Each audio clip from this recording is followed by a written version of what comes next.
വിനൂക്കിന്റെ ഇവിടെ നമുക്ക് ഈ നടന്മാരുടെ പ്രതിഫലത്തെക്കുറിച്ചും സിനിമയുടെ പ്രൊഡക്ഷൻ കോസ്റ്റ് വർദ്ധിക്കുന്നതിനെക്കുറിച്ചും ഒക്കെ വർഷങ്ങളായി സിനിമാ രംഗം ചർച്ച ചെയ്യുന്നൊരു വിഷയമാണ്. അതിനൊരുപാട് ഇടപെടലുണ്ടായിട്ടുണ്ട്.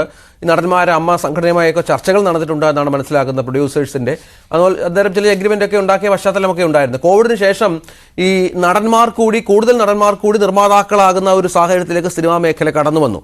അതും സുരേഷ് കുമാറിനെ ചൊടിപ്പിച്ചിട്ടുണ്ട്, അല്ലെങ്കിൽ നിർമ്മാതാക്കളെ ചൊടിപ്പിച്ചിട്ടുണ്ട്. കാരണം നിർമ്മാതാക്കൾ തന്നെ സിനിമ എടുക്കണം, എന്തിനാണ് സിനിമാ താരങ്ങൾ സിനിമ എടുക്കുന്നതെന്ന ചോദ്യമൊക്കെ ഉയരുന്നുണ്ട്. അങ്ങനെ ഇത്തരത്തിൽ നിരവധി ചോദ്യങ്ങൾ, അതിൻ്റെ കാര്യങ്ങൾ, അതിനെ തുടർന്നാണ് ഇങ്ങനൊരു സമരമൊക്കെ പ്രഖ്യാപിക്കപ്പെടുന്നത്. അങ്ങനെ ഇപ്പോൾ ഉള്ള രീതിയിലേക്ക് സിനിമാ രംഗത്തെ രക്ഷപ്പെടുത്താനായി വരുന്ന നിർമ്മാതാക്കൾക്ക് എന്തെങ്കിലും ആശ്വാസം പകരാനായി ഒരു നിർമ്മാതാവ് ഇത്തരം കാര്യങ്ങൾ പറയുമ്പോൾ അദ്ദേഹത്തെ ഒറ്റപ്പെടുത്തുകയാണോ വേണ്ടത്? നോക്കൂ, 5 ലക്ഷം രൂപ തൊട്ട് 50 ലക്ഷവും 5 കോടിയും 50 കോടിക്കും സിനിമ എടുക്കുന്ന കാലഘട്ടത്തിലുള്ള ഒരു വ്യക്തിയാണ് സുരേഷ് കുമാർ. 24 വയസ്സിൽ സിനിമയിൽ വന്നതാണ്. അദ്ദേഹത്തിന് ഈ സിനിമയുടെ എല്ലാ വശങ്ങളും അറിയാം. അപ്പോൾ ശരിക്കും പറഞ്ഞാൽ അദ്ദേഹം നല്ല ഉദ്ദേശത്തോടെ പറയുമ്പോൾ ഇതൊരു ചർച്ചയിൽ ഇപ്പോൾ പറഞ്ഞ പോലെ ജോസ് തോമസ് ഉണ്ടായിരുന്നു, സുരേഷ് കുമാർ ഉണ്ടായിരുന്നു, ഫിയോക്കിൻ്റെ ആൾക്കാരുണ്ടായിരുന്നു, ഡിസ്ട്രിബ്യൂട്ടേഴ്സ് ഉണ്ടായിരുന്നു.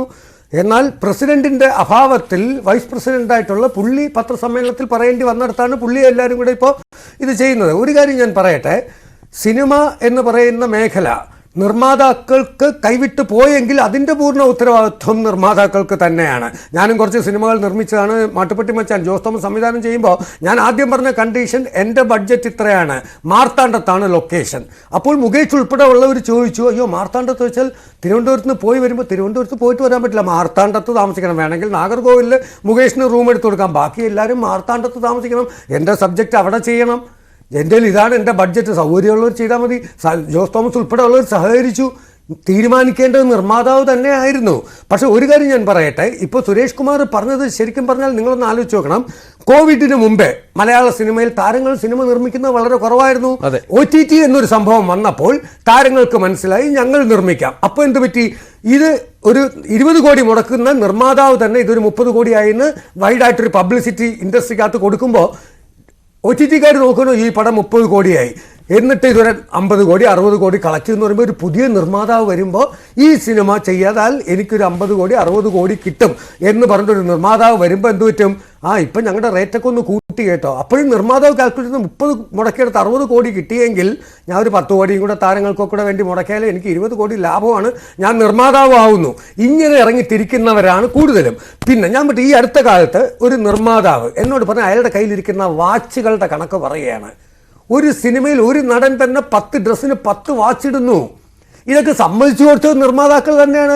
ഒരു സർക്കാർ ഉദ്യോഗസ്ഥന് ശമ്പളം കിട്ടിക്കഴിഞ്ഞാൽ അവനത് എന്ത് ചെയ്യണം എന്നുള്ള അറിയണ്ട. ഞാൻ പറഞ്ഞത് ഈ ക്യാരവാൻ, നീ ക്യാരവാനിൽ കിടന്നോ, നീ സ്വന്തം പൈസയ്ക്ക് ക്യാരവാൻ ആക്ക്, നിനക്ക് കൊഞ്ച് കഴിക്കണോ, നീ നിന്റെ പൈസയ്ക്ക് കൊഞ്ച് വാങ്ങിച്ച് കഴിക്കാൻ പണ്ട് നിർമ്മാതാക്കൾ പറയണമായിരുന്നു. അങ്ങനെയാണ് സുരേഷ് കുമാർ ഇന്ന്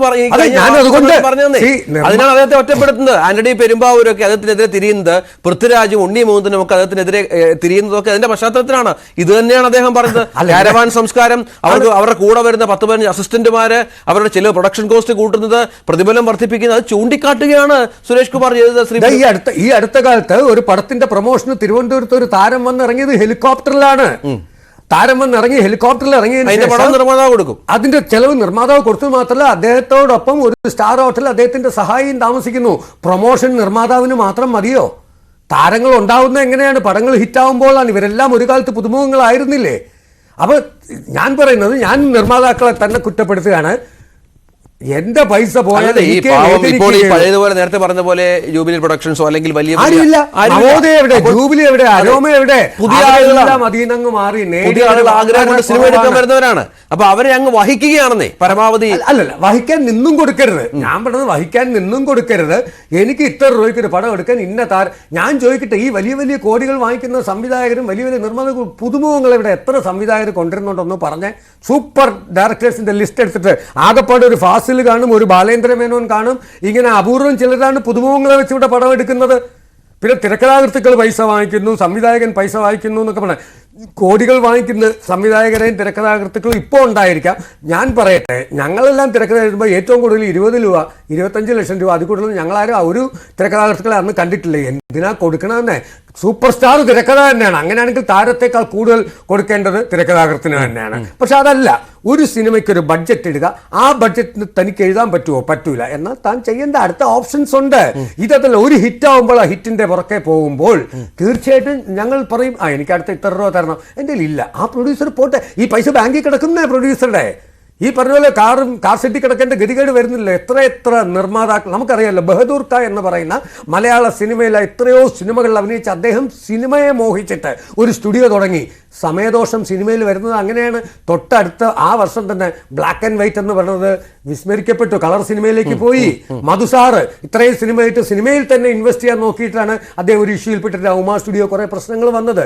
നേടിയവർ വളരെ കുറവാണ്. സുരേഷ് കുമാറൊക്കെ സിനിമയെ സ്നേഹിക്കുന്നത് കൊണ്ടാണ് ഈ പറയുന്നത്. അല്ല, ഈ നമ്മൾ ഈ ചർച്ച ചെയ്യുമ്പോൾ ഞാൻ ഒരു കാര്യം പറയാം, നാളെ ആന്റണി പെരുമ്പാവൂരും സുരേഷ് കുമാറും ഒക്കെ വീണ്ടും ഒന്നിച്ച് നിൽക്കും. അത് വേണം. സിനിമയിൽ അങ്ങനെയാണ്.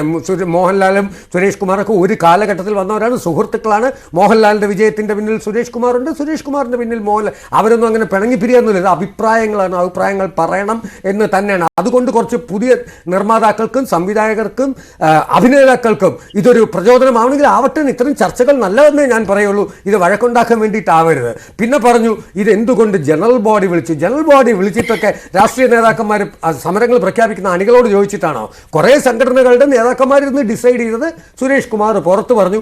എല്ലാവരും കൂടി ഇപ്പോൾ അദ്ദേഹത്തെ എടുത്തിട്ട് പറയുമ്പോൾ അദ്ദേഹം സിനിമ കണ്ടു വളർന്നൊരു ഫാമിലിയിലൊരാളാണ്. അദ്ദേഹത്തിൻ്റെ മകളെക്കുറിച്ചൊക്കെ സോഷ്യൽ മീഡിയ, ആ കുട്ടി മലയാളത്തിൽ അഭിനയിക്കുന്നില്ല.